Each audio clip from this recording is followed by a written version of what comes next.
গায়ে দেখতে পাচ্ছেন হচ্ছে ইলিশের লেজুর ভর্তা, অনেক এক্সপেন্সিভ। টাকা নিয়ে না আসবেন তবে পরে নিয়ে চলবে না। তিনটা পিস কত করে? 500 টাকা পাইবেন আপনি 150। সো গাইস, কালকে আসি ঢাকা থেকে আর আজকে মামা ভাই লাইফে আমিও পারি বলতে জার্নির উপরে জার্নি। সো আজকে আমরা বেরিয়ে পড়লাম মামা যাওয়ার উদ্দেশ্যে। কালকে আমি আসি ঢাকা থেকে অ্যান্ড আপনাদেরকে ভিডিও দেওয়া হবে, যে নেক্সট ভিডিও যেটা আসবে সেটা দেওয়া হবে যে আমি ঢাকা কেন গিয়েছিলাম। আজকে আমরা বাইক ট্রিট করে 200 কিলোমিটার পথ পাড়ি দেবো মামা যাওয়ার উদ্দেশ্যে এবং হবে ইলিশে ভোজন এবং দেখানো হবে মামা সব কিছু। সো গাইস চলেন যাওয়া যাক।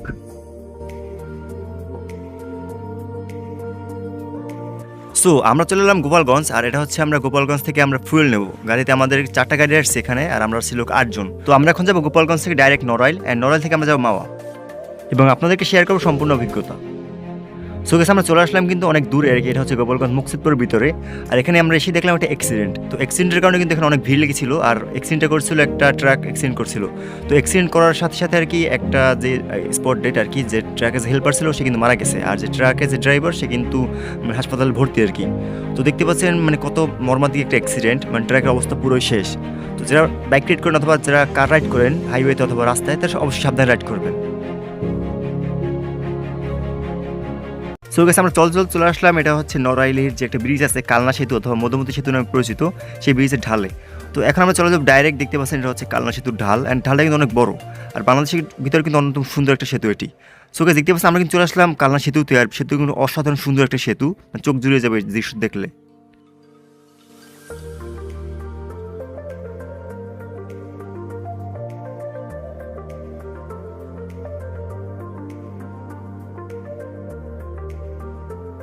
এই অসাধারণ সুন্দর সেতুতে আমরা এখানে নামলাম, কিছু সময় এখানে উপভোগ করলাম, আর আমরা কিন্তু এখানে ড্রোন শট নিলাম। দেখতে পাচ্ছেন আমরা কিন্তু স্কোয়াড সবাই এখানে আসি, আর এটা হচ্ছে আমাদের গাড়িগুলো। তবে আমরা কিন্তু এখানে 4টে বাইক গিয়েছিলাম, আর বাইকগুলো কিন্তু এটা হচ্ছে আমাদের নিজস্ব আর কি বাইক। তো এখন আমরা চলে যাব ডাইরেক্ট যে মাওয়া আছে, মাওয়া আমরা ডাইরেক্ট এখান থেকে চলে যাব। সো গাইস চলে যাওয়া যাক। তো দেখতে পাচ্ছেন আমরা কিন্তু চলে আসলাম গোপালগঞ্জের যে রেলওয়ে আছে সেখানে আর কি, ঢাকা যেতে এই পথটা বাজে। তো এখান থেকে কারা কারা গেছেন অবশ্যই কমেন্টে জানাবেন যে এই মানে পথগুলো কারা অতিক্রম করছেন এখান থেকে। রাস্তাটা কিন্তু ওই অমায়িক সুন্দর একটা রাস্তা এখানে। তো যারা আসবেন এখানে কিন্তু দেখতে পাবেন যে অনেক সুন্দর রাস্তাটা এখানে। সো গেছে আমরা এখন চলে যাবো মাওয়া, অ্যান্ড এখানে দেখতে পাচ্ছেন রাস্তাটা, এটা কিন্তু মাওয়া হাইওয়ে। এটা হচ্ছে মাওয়া হাইওয়ে, এই রাস্তা দিয়ে ঢাকা যায় আর কি। এখানে হচ্ছে পদ্মা সেতুর আগে এই রাস্তাটা। তো এই রাস্তাটা কিন্তু অমায়িক সুন্দর একটা রাস্তা, দেখতে পাচ্ছেন রাস্তার সাইডে কিন্তু অনেক সুন্দর ফুল গাছ, মানে এক কথায় অসাধারণ একটা রাস্তা এখানে। এই রাস্তা দিয়ে গেলে আপনাদের চোখ জুড়োতে কিন্তু বাধ্য, আর সমস্ত বাইকারদের কিন্তু ড্রিম এই রাস্তায় কিন্তু একটু বাইক চালাবে।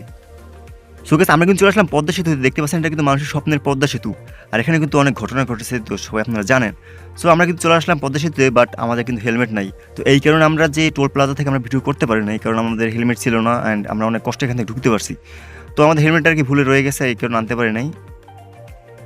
সো গাইস ফাইনালি আমরা চলে আসলাম মাওয়া, অ্যান্ড এটা হচ্ছে মাওয়া ইলিশ খেতে আর কি।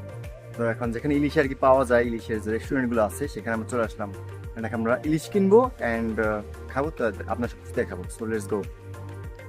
তো দেখতে পাচ্ছেন আমরা কিন্তু চলে আসলাম মাওয়া ঘাটে আর কি, এটা হচ্ছে মাওয়া ফেরি ঘাট ছিল আগে, এখান থেকে আর কি উপরে যেতে হতো।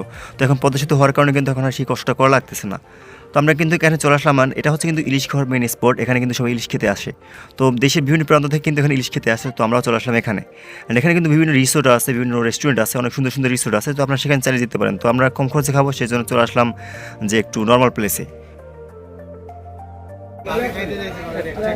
ভাই কত দেব? ভাই জানে ভাই জানে কত খাইবে ভাই, বার্থডে টিকিট ভাই, বার্থডে টিকিট ভাই দুইটা আমি 300 টাকা নিয়েন। 3000 ঠেনেছেন ও বাবা রে বাবা। মাছ পছন্দ হয় মুবিন ভাই? এই মাছ ব্যাপারী কে ভাই? কোনটা লন আমনে কোন? সো গাইস এখানে কিন্তু একটা ইন্টারেস্টিং ফ্যাক্ট আছে। তো আমরা কিন্তু একজন মাছের ব্যাপারে নিয়ে গেছিলাম, তো আমাদের সাথে কিন্তু ট্যুর একজন মাছের ব্যাপারে নিয়ে গেছিলাম, যদি আমাদের ভাই ব্রাদার আর কি। তো সে কিন্তু মাছের ব্যবসা করে আর কি। তো সে এই কারণে আমাদের যে অতটা হ্যাসেল করতে হয় না, যে পোষা মাছ অথবা মোরা মাছ এইগুলো আর কিনতে হয় না। তো সে কিন্তু মাছ চিনে, তো এই কারণে আমরা ভালো মাছ কিনতে পারছি। তো যারা মাছ কিনবেন এখান থেকে এসে অবশ্যই মানে দেখে শুনে মাছ কিনবেন, এবং এখানে কিন্তু অনেক বার্গেনিং করতে হবে। তো আপনাদের কাছে কিন্তু 2000 টাকার মাছ কিন্তু এখানে 4000 টাকা চাবে, তো অবশ্যই আপনারা দেখে শুনে তারপর এখান থেকে মাছ নেবেন, অ্যান্ড যে ফ্রেশ যে মাছটা আছে সেটা আপনারা অবশ্যই এখান থেকে দেখে শুনে তারপর নেবেন। সো গাইস দেখতে পাচ্ছেন আমাদের মাছ কিন্তু এখানে প্রসেসিং হচ্ছে, মাছ কাটা হচ্ছে, অ্যান্ড এখানে কিন্তু আমাদের মাছ রান্নাও হবে।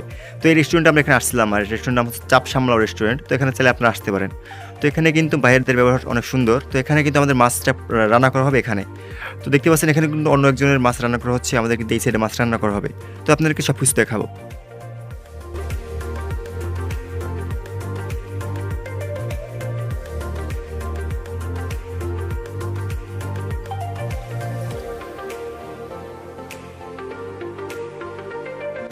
গায়ে দেখতে পাচ্ছেন এটা হচ্ছে ইলিশের লেজুর ভর্তা, আর অনেক এক্সপেন্সিভ। টাকা নিয়ে না আসবেন জুটবে না ভাই, এইভাবে শুনে টাকা নিয়ে আসবেন।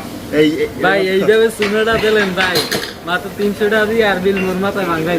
সো গাইস দেখতে পাচ্ছেন আমরা কিন্তু অ্যাট লাস্ট চলে আসলাম আমাদের খাবার টেবিলে, অ্যান্ড খাবার কিন্তু এখানে অসাধারণ খাবার পরিবেশন করা হয়েছে আমাদেরকে। আমরা কিন্তু এখানে নিজের ঘরোয়া পরিবেশে কিন্তু এখানে খাবার খেতে পারছি। পদ্মার পাড়ে বসে পদ্মা ব্রিজ দেখে আর খাওয়ার মজা কিন্তু অন্যরকম একটা স্বাদ আছে এখানে, আর যদি হয় সেটা পদ্মার ইলিশ।